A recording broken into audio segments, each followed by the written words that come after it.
सुप्रभात। मैं जितेंद्र कुमार सिंह, स्नातकोत्तर हिंदी विभाग, मारवाड़ी कॉलेज रांची, सेमेस्टर द्वितीय के छात्र छात्राओं के लिए परीक्षापयोगी पत्रकारिता से महत्वपूर्ण चर्चा, जिसका विषय है समाचार के स्रोत से आप क्या समझते हैं, समाचारों का संकलन कैसे किया जाता है। लोग ही समाचारों के स्रोत होते हैं। बिना किसी पूर्व सूचना के चेतावनी के ऐसी घटनाएं घट जाती हैं जो समाचारों का स्रोत बन जाती है। स्पष्ट ही है कि संवाददाता प्रत्येक घटना के समय घटना स्थल पर मौजूद नहीं रहता। यदि वह कभी किसी घटना का जिसके समाचारों का स्रोत दर्शक भी हो तो वह भी उसे अपने विचारों के साथ घटना से संबद्ध लोगों के बयान लेने होते हैं। ऐसा वह समाचारों के सत्यापन के लिए करता है। अतः लोग ही सत्यापन के माध्यम हैं। संवाददाता को अपने कार्यक्षेत्र के बारे में भी अच्छी जानकारी होनी चाहिए। साथ ही साथ उसमें समाचारों को सूंघने का गुण होना चाहिए और समाचारों का आयोजन की क्षमता भी। यह क्षमता अनुभव के साथ साथ अपने आप बढ़ती है। श्रम और समय के साथ साथ संवाददाता को अपने समाचार स्रोतों का पता स्वयं चलने लगता है। संवाददाता चाहे कितना भी अनुभवी क्यों न हो, उसे समाचारों के आयोजन का क्रम जारी रखना चाहिए। यह आयोजन किसी समाचार पत्र का एक संवाददाता नहीं करता। लगभग सारे समाचार संकलन विभाग को इसमें भागीदारी बनाना चाहिए। यूं समाचारों के आयोजन में मुख्य भूमिका समाचार संपादक या प्रधान संपादक की होती है। सभी जरूरी समाचारों के संकलन का दायित्व मुख्यतः उनका ही है। यह सही है कि समाचार संपादकों और संवाददाताओं की मेजों पर प्रायः सभा सूचनाओं भाषणों का अंबार लगा रहता है, लेकिन समाचार पत्रों में दी गई ये सूचनाएं पर्याप्त नहीं होती है। अतः प्रेस मीडिया को हमेशा सचेष्ट और तत्पर रहना चाहिए। सजीव और सतर्क समाचार विभाग के लिए यह इसलिए कहा गया है कि संवाददाता को उस क्षेत्र की पर्याप्त जानकारी होनी चाहिए जिसमें वह कार्य करता हो। उसे उस क्षेत्र के महत्वपूर्ण व्यक्तियों, महत्वपूर्ण संस्थाओं और उनके प्रभावी व्यक्तियों के विषय में जानकारी होनी चाहिए। संवाददाता को राजनीतिक दलों के कार्यालयों, पुलिस थानों, चिकित्सालयों, नगर निगम और उनके विभिन्न अनुविभागों जैसे जलपूर्ति, गृह, फायर ब्रिगेड आदि तथा शैक्षणिक संस्थाओं, सांस्कृतिक संगठनों, धार्मिक संगठनों, हवाई अड्डे, रेलवे स्टेशन, न्यायालय और वकील संघों, सामाजिक तथा खेलकूद क्लबों आदि की भी पर्याप्त, नगर के सभी महत्वपूर्ण व्यक्तियों, स्थानों, संगठनों आदि की भली भांति जानकारी होनी चाहिए। पहले संवाददाता के अकेले जाकर समाचार ढूंढ निकालना होता था और वह स्कूप तैयार कर सकता था, लेकिन आज सभी शासकों संस्थानों में सूचना शाखाएं स्थापित कर ली गई है। ये सूचनाएं तथा जनसंपर्क कार्यालय प्रेस नोट, प्रेस बटन, समाचार बुलेटिन, समाचार के मुद्दे तथा अन्य सूचनाएं जारी करते हैं, जिन्हें पत्र के हैंड आउट्स कहा जाता है। उनके संबंध में सावधानी पूर्वक कार्रवाई करनी पड़ती है, क्योंकि वे सीधे समाचार नहीं होते। बहुधा ऐसी अत्युक्तिपूर्ण विज्ञापन या प्रचार सामग्री होती है। अतः इन सारी चीजों के बारे में संवाददाता का अभिज्ञान आवश्यक है। पत्र, सम्मेलन, साक्षात्कार आदि भी समाचार के महत्वपूर्ण स्रोत हैं।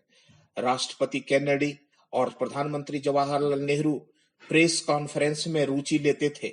इसी तरह बहुत से स्रोत व्यक्तिगत साक्षात्कार में इन्हीं सभी स्रोतों को निम्नलिखित 3 कोटियों में वर्गीकृत किया जा सकता है। एक प्रत्याशित, दूसरा पूर्वानुमानित और तीसरा अप्रत्याशित। प्रत्याशित समाज में अपराध होते ही रहते हैं और इस संदेह में लोग पकड़े जाते हैं। इसकी सूचना पुलिस को रहती है, अतः पुलिस या पुलिस ऑफिस ऐसी खबरों का एक प्रत्याशित स्रोत है। इसी तरह संसद और विधानसभाओं में अधिवेशन, नगरपालिका की बैठकें, पत्र प्रतिनिधि सम्मेलन, साक्षात्कार, किसी राजनीतिक दल का सम्मेलन, सार्वजनिक वक्तव्य, सरकारी घोषणा में प्रेस विज्ञप्तियां, सरकारी और गैर सरकारी संस्थानों के सम्मेलन में, ये सभी प्रत्याशित स्रोत ही हैं समाचार के। अतः पत्रकार संवाददाता को यहाँ से काफी समाचार मिलते हैं जिनका वे संपादित रूप से उपयोग भी करते हैं। पूर्वानुमानित नगरों, महानगरों में गंदी बस्तियों की समस्याएं होती हैं, फुटपाथ पर रहने वाले लोगों की समस्याएं, साफ सफाई की समस्याएं होती है, कल कारखानों के अवशिष्ट पदार्थों, गंदे सीवर नाले आदि के जनजीवन पर क्या प्रभाव पड़ते हैं, सरकार क्यों निश्चिंत पड़ी रहती है, अस्पताल है तो डॉक्टर की उसी मरीजों की आवश्यकता के कारण क्यों है, क्यों इसी तरह अगर किसी ग्रामीण या कस्बई इलाके में या शहरों में कोई उद्योग स्थापित किया गया तो उसका जन जीवन पर असर, स्थानीय लोगों को रोजगार के अवसर प्राप्त हुए या नहीं, अगर कारखाने रासायनिक खाद का है तो फिर क्या आसपास के इलाके में कृषि पर उसका क्या प्रभाव पड़ा, कोयलांचल में उत्खनन लोगों का इतना विस्तार हुआ सरकारीकरण के बारे में, मगर आदिवासियों का जीवन स्तर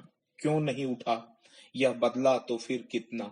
इसी तरह राउरकेला इस्पात का कारखाना स्थापित होने के बाद आसपास के सहायक उद्योगों का कितना विकास हुआ, सूत की कमी के कारण बुनकरों की क्या दशा है, क्या हो सकती है, सूत की यह कमी क्यों है, आपूर्ति क्यों नहीं होती, दिल्ली का ताप बिजली केंद्र ठीक से चल रहा है कि नहीं। इस तरह के सभी स्रोत महत्वपूर्ण स्रोत हैं। इनके बारे में पूर्वानुमान समाचार खोजा जा सकता है। इसे एक उदाहरण देकर समझाया जा सकता है कि इस प्रकार के समाचार स्रोत की प्रकृति किस प्रकार पूर्व अनुमानित होती है।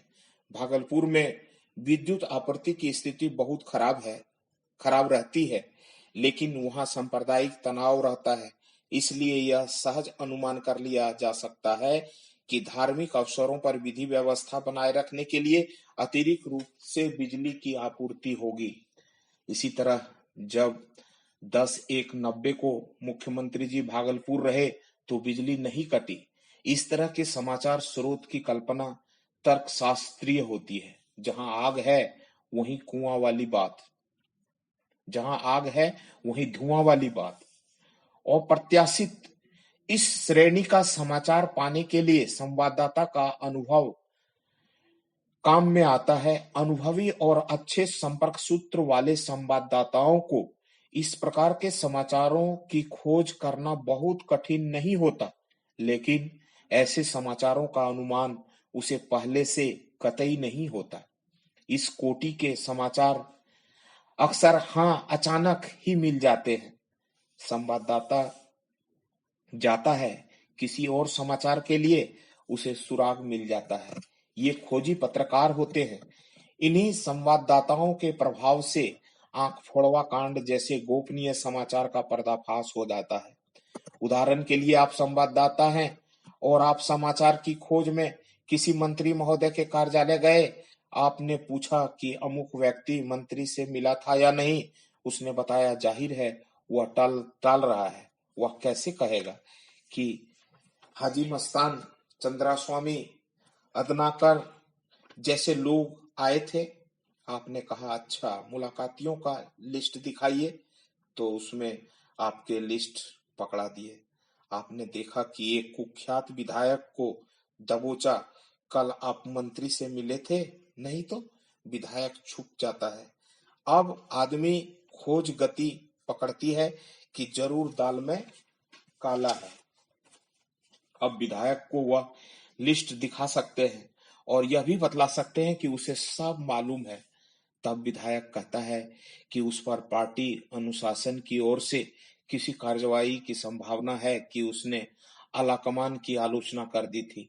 अप्रत्याशित कोटि के समाचार संवाददाता को किसी भी समय और कहीं से भी प्राप्त हो सकते हैं और वह उसका सत्यापन करके रिपोर्ट भेज सकता है। अब प्रश्न उठता है कि क्या इस प्रकार के समाचार आयोजित हो सकते हैं? असल बात है कि आप हमेशा आंख और कान खोल रहे हैं। आरक्षण हो या राम के मंदिर का निर्माण, अन्य मामले में पत्रकार को हमेशा तत्पर रहना है कि वह कब क्या सुना, क्या देखा।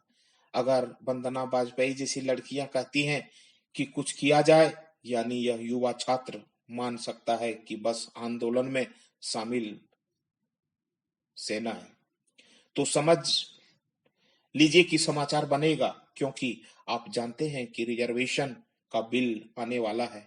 अगर कोई राह चलते कहता है कि साहब अस्पताल की दवा फायदेमंद नहीं होती, तो आप इस आधार पर भी नकली दवा बनाने वाले गिरोह का, मिलीभगत वाले अफसरों के दलों का भंडाफोड़ कर सकते हैं। लेकिन आप यह जान लें कि सुनी और देखी बात समाचार नहीं बन जाती है। समाचारों को उसका सत्यापन कर लेना चाहिए। डायरी, समाचार आयोजन में सबसे महत्वपूर्ण स्थान डायरी का है। वास्तव में दिन का सबसे पहला कार्य डायरी को ताजा बनाना है। कुशल समाचार संपादक और मुख्य संवाददाता इस और सबसे ज्यादा ध्यान देते हैं उन सबों के सार्वजनिक कार्यक्रमों, भाषण, विचार गोष्ठियों, प्रदर्शन, मजदूर, छात्र आदि संस्थानों की गतिविधियों की सूचना उनके स्थान और समय डायरी में लिखी होनी चाहिए। ऐसा होने से ड्यूटियां लगाना आसान होता है। आप हमेशा अप टू डेट रहते हैं। और संपर्क सूत्र बनाइए। याद रखिए कि संपर्क सूत्र की आवश्यकता आपको आज नहीं बार बार पड़ेगी। चाहे समाचार मिले या न मिले, आप उसे छोड़िए नहीं। क्या पता वही आदमी आपको काम की सूचना कभी दे दे। अच्छे सूत्र बनाने से पहले उस विभाग का समग्र अध्ययन करिए जहां से समाचार संकलन करना है। आपको तदनुसार आप परिचय बनाइए, परिचय गढ़िए। उदाहरण के लिए अगर रेलवे बोर्ड को लें तो उसने सभी अनुविभागों और पदाधिकारियों की कोटियों, विभागों के संगठन और कार्य की विधि की जानकारी होनी चाहिए। आपको यह भी पता होना चाहिए कि परिवहन मंत्रालय अलग अलग होता है, सड़क यातायात उसके अधीन होते हैं। और फिर उक्त विभाग में अपना संपर्क सूत्र बनाइए। आपको अपने संपर्क सूत्र के टेलीफोन नंबर, उसकी शैक्षणिक योग्यता, उसकी अभिरुचि, उसके मूड, उसकी अन्यत विशेषताएं, उनके संपर्क सूत्रों के एक फाइल हो आपके पास। आप अपने सूत्र के नाम का उल्लेख उसकी इच्छा के अनुरूप ही करें। बहुत से सूत्र ऐसा नहीं चाहते तो नहीं कीजिए। आप सूत्र से यह भी कह दीजिए आपकी सारी बातों को छापना संभव नहीं। राजनीतिक समाचारों की पुष्टि अन्य सूत्र से भी कीजिए, लेकिन ऐसा कभी नहीं प्रकट हो कि आप इस्तेमाल कर रहे हैं। आपके समाचार समाचार तत्व खत्म हो जाएगी। अपने सूत्र को फोन कीजिए, मिलिए, अखबार नवीश न कहकर अपना नाम बताइए, आत्मीयता बढ़ाइए, तब अफसर का नाम कहिए, उन्हें आकर्षित कीजिए और भरोसा दिलाइए। संपर्क सूत्रों को ज्यादा से ज्यादा ठंडा न कीजिए। उनसे हमेशा खबरों की बात नहीं कहिए। परिचय को औपचारिक नहीं रहने दीजिए। अगर वह आपके बारे में जानना चाहते हो तो बताइए, इससे आत्मीयता बढ़ेगी। अपने सूत्रों का परिचय सीक्रेट रखिए। यह भी संभव है कि सूत्र आपको गलत सूचनाएं दे, अतः आप एकमात्र सूत्र पर निर्भर नहीं रहिए। उन व्यक्तियों से सावधान रहें जो मुफ्त में प्रचार चाहते हो उन्हें कहिए कि मैं समाचार पत्र का सर्वे सर्वा नहीं हूं। अगर समाचार प्रकाशित होने से पूर्व सूत्र देखना चाहते हो तो उसे खास हानि हो तो दिखा सकते हैं, लेकिन परिवर्तन का आधार नहीं कीजिए। कुछ मामलों में कहिए कि वह अधिकार मुझे नहीं, यह संपादक के अधिकार क्षेत्र की बात है, या कहिए कि वह तो उसी समय प्रूफ योजन में चला गया, अब तो संभव ही नहीं इत्यादि। कहा जाता है कि संवाददाता को स्रोत की आवश्यकता है तो स्रोत को भी उससे कहीं अधिक संवाददाता की आवश्यकता है। जय हिंद, जय भारत।